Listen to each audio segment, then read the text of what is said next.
Bonjour et bienvenue dans notre capsule Montessori du jeudi avec les Montessori 7. Je suis Anne-Laure Schneider, formatrice Montessori et maman de 5 enfants instruits en famille.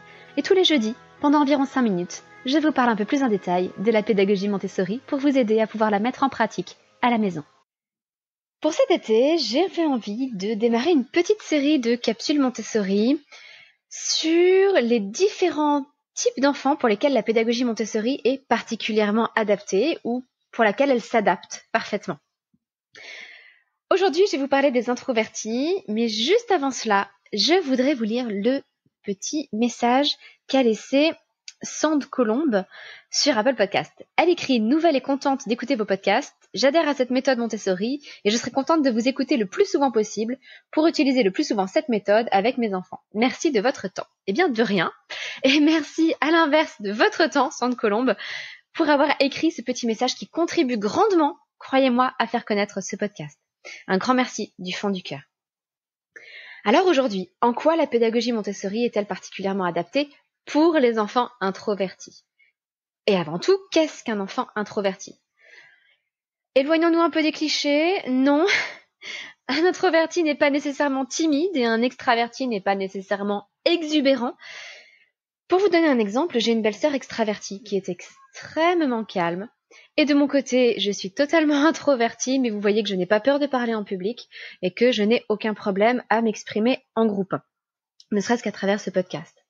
Introverti signifie en fait qu'on se régénère dans la solitude ou de tout petits groupes, idéalement dans un face-à-face. Et que les réunions en grand comité, à l'inverse, ou les grandes fêtes, vont venir nous pomper beaucoup d'énergie. Ça ne signifie pas que nous n'aimons pas la fête. Je dis nous parce que, comme je vous l'ai dit, je suis introvertie moi-même. Ça n'a rien à voir avec une préférence pour le calme et la solitude. C'est simplement qu'après un moment passé avec beaucoup de monde, nous allons être épuisés, fatigués mentalement et psychiquement, et que nous aurons besoin d'un moment de calme, de solitude, ou un moment en tout petit comité pour nous régénérer et retrouver de l'énergie. À l'inverse, une personne extravertie, comme la belle-sœur dont je vous parlais, se régénère dans un groupe. Et c'est la solitude, au contraire, qui draine son énergie. Alors, autant vous dire que les introvertis ont souvent bien mieux vécu le confinement que les extravertis. Sauf quand les introvertis étaient confinés avec une grande famille, par exemple une grande famille de 5 enfants, qui sont là toute la journée avec vous, parce que vous pratiquez l'instruction en famille. Mais ne partons pas dans cette direction-là. En quoi la pédagogie Montessori est-elle particulièrement adaptée aux introvertis? Eh bien, tout simplement parce qu'à l'école, l'enfant est plongé dans un grand groupe. Ce groupe est souvent bruyant, agité et tout se fait ensemble, à de rares exceptions près. Certaines écoles pratiquent des ateliers individuels, des ateliers en petits groupes. Dans la plupart des classes, cependant, encore aujourd'hui, et c'est encore plus vrai plus les enfants grandissent, eh bien tout le monde fait la même chose en même temps. Tout le monde fait l'exercice de grammaire en même temps. Tout le monde fait l'exercice de calcul en même temps. Ce qui veut dire qu'en plus de l'exercice qu'il est en train de réaliser, l'enfant introverti doit garder un œil sur ce qui se passe autour de lui, parce qu'il perçoit bien les interactions sociales autour de lui, les interventions, les mouvements des uns ou des autres. Si vous avez un professeur qui interroge un élève, puis un autre, vous voyez ces séances de correction d'exercice, par exemple, où l'on interroge les élèves les uns après les autres. Il y a toute une dynamique de groupe qui se met en place et qui peut être très fatigante et drainer l'énergie des introvertis. Parce qu'alors, ils doivent non seulement se concentrer évidemment sur leur travail scolaire et académique, mais aussi sur tout un tas de petites règles sociales qui sont très complexes. Vous savez, par exemple, si le professeur veut interroger quelqu'un, est-ce que je baisse les yeux, est-ce que je lève les yeux, suivant que je veux être interrogée ou non? Est-ce que je lève la main ou pas? Mais alors comment vont me considérer les autres? Et si j'ai envie de poser une question et de prendre la parole, comment est-ce que je peux intervenir sans interrompre l'élève qui est en train de parler? Ça peut paraître tout bête, mais ce sont toutes ces petites règles sociales, toutes ces petites interactions sociales qui viennent pomper l'énergie des enfants introvertis. C'est la même chose pour les adultes d'ailleurs, je peux vous le confirmer. Et au moment de la récréation qui est normalement un moment pour se reposer, se régénérer, eh bien c'est une explosion de cris, de mouvements, de jeux.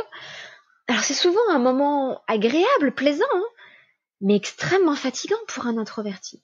Et il est extrêmement difficile de s'isoler, de se mettre au calme, ou de rester au calme à 2 ou 3 pendant les moments de récréation, parce que tout le monde est dans cette grande cour, pleine d'agitation. Bref, tout le fonctionnement de l'école est fait pour les extravertis. Tout. Du fonctionnement du temps de classe à la récréation, en passant par les repas pris en commun sur des grandes tablées, tout est fait pour les extravertis. Dans une école Montessori, en revanche, du moins en 3-6 ans, chaque enfant travaille seul, en autonomie. L'enfant introverti peut donc se régénérer tranquillement. Pendant qu'il travaille, il est tout seul, il n'a pas à se préoccuper des autres. Et ensuite, il peut tout de même participer à quelques activités de groupe pour développer ses relations sociales.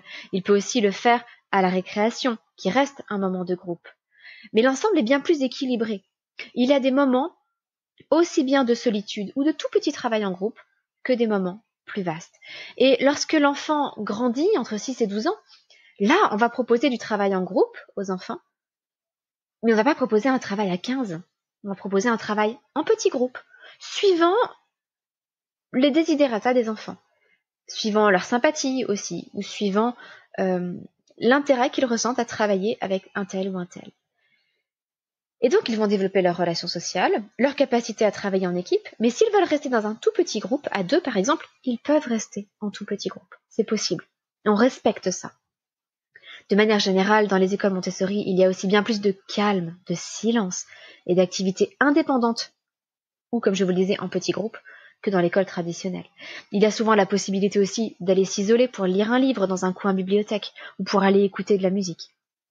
Tout ça, ça n'est pas présent dans une école traditionnelle. Et l'extraverti dans tout cela, parce que vous allez me dire, si tout est fait pour l'introverti, ça ne va pas convenir à l'extraverti non plus. Alors justement, ça n'est pas ce que je dis.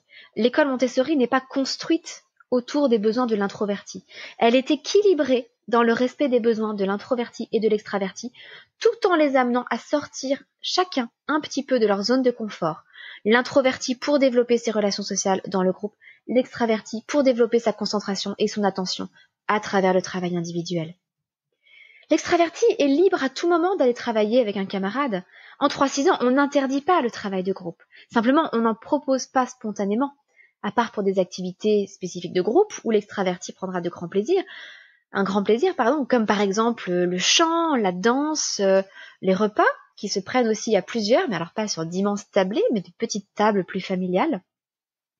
Et avec également les éducateurs qui servent de modèle dans les relations sociales, éducateurs qui normalement déjeunent avec les enfants dans une école Montessori et sont là pour donner l'exemple de relations civilisées, de relations sociales bien comprises, où chacun respecte l'autre et respecte son besoin de silence aussi ou son besoin de parler. Bref, l'école Montessori n'est pas faite pour les uns ou pour les autres. C'est un meilleur équilibre qui prend davantage en compte les besoins relationnels de tous, les introvertis comme les extravertis. Et c'est quelque chose qui me tient à cœur parce que justement, je suis moi-même introvertie.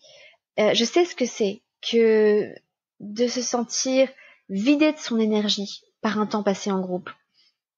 Pour vous donner un exemple, chaque fois que j'ai suivi les stages Montessori, où nous sommes avec entre 10 et 20 personnes toute la journée, et nous déjeunons ensemble, et parfois nous sommes dans des gîtes ensemble pour économiser un peu, eh bien, on ressent profondément ce besoin le soir de s'isoler pendant quelques heures, simplement pour se régénérer. Mais quand les enfants peuvent-ils le faire? À l'école, jamais. Et si après l'école, ils multiplient les activités extrascolaires, ils ne le peuvent toujours pas. Il ne faut pas s'étonner si certains enfants introvertis se retrouvent épuisés le soir, vivent des tempêtes émotionnelles, ou vivent des week-ends difficiles et ne veulent pas forcément retourner à l'école. C'est tout simplement parce que ça les fatigue et que ça ne correspond pas à leurs besoins.